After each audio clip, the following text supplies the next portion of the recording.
Daily. Taste the Daily. Jubilee hills ఉప ఎన్నికలో మధ్యాహ్నం 1 గంట వరకు 31.94% పోలింగ్ నమోదైంది. ఓటింగ్ ప్రక్రియ మొదలై 8 గంటలవుతున్నా వెంగళరావు నగర్, మధునా నగర్ లో ఇళ్లలోంచి ఓటర్లు బయటకు రాని పరిస్థితి కొనసాగుతోంది. దాంతో అక్కడ మందకొడిగా ఓటింగ్ ప్రక్రియ కొనసాగుతోంది. ఓటర్లు లేక కొన్ని చోట్ల పోలింగ్ కేంద్రాలు వెలవెలబోతున్నాయి.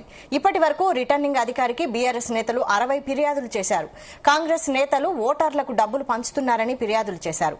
అటు ఎన్నికల కోడ్ ఉల్లంఘించిన స్థానికేతర ప్రజా ప్రతినిధులపై కేసులు నమోదు చేశారు. ప్రతి పోలింగ్ కేంద్రం వద్ద 3 అంచెల భద్రతతో పాటు 139 డ్రోన్లతో నిరంతర నిఘా ఉంచి పర్యవేక్షిస్తున్నారు.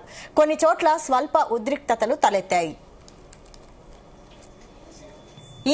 ఈ నేపథ్యంలో అదనపు బలగాలను రంగంలోకి దించారు.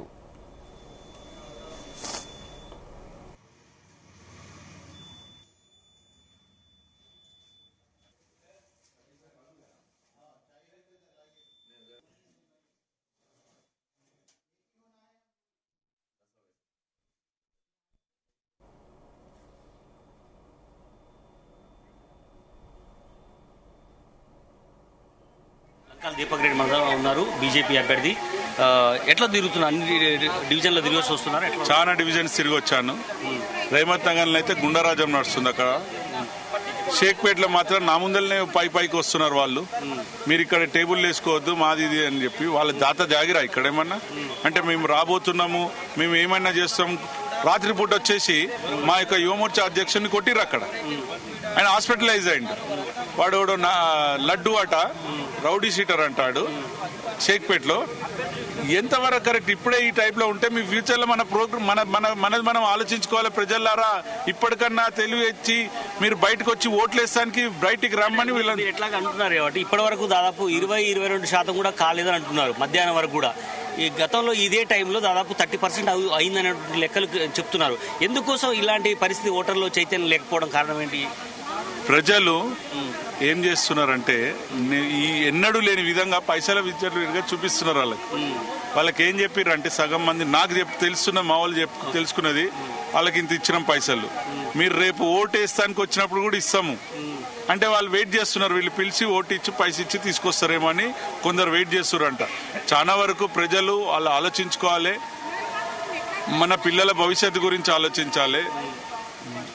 దొంగ ఓట్లు వేస్తున్నారు ఇక్కడ. మీరే ఇప్పుడు పట్టుకున్నారు ఒకరిని, వాడిని తీసుకొస్తే వాడిని వేరే ఓటు ఓటేసినని మాయి మాత్రం ఓట్లు తీసేస్తారు, వాళ్ళకి మాత్రం దొంగ ఓట్లు వేస్తున్నారు. ఇక మీరు ఆలోచించుకోవాలి. ఈ రకంగా డిలీట్ చేసి ఉండొచ్చు. చాలా మంది కూడా ఉన్నది డిలీట్ అయినాయని కొంతమంది గొడవ చేస్తున్నటువంటి పరిస్థితి. ఒక మైనార్టీకి సంబంధించినటువంటి వ్యక్తి మాత్రం నాది ఆల్రెడీ ఎవరో దొంగ ఓట్లు వేసిపోయిందని చెప్తున్నారు. ఈ ఓవరాల్ గా ఎట్లా జరుగుతుంది? మీకు ఎన్ని కంప్లైంట్స్ వచ్చాయి? ఎక్కడ పోయినా ఇయే కంప్లైంట్స్ అండి. మొదటిసారి చూస్తున్నా నేను. లాస్ట్ టైంకి ఈసారి చాలా డిఫరెంట్ ఉంది.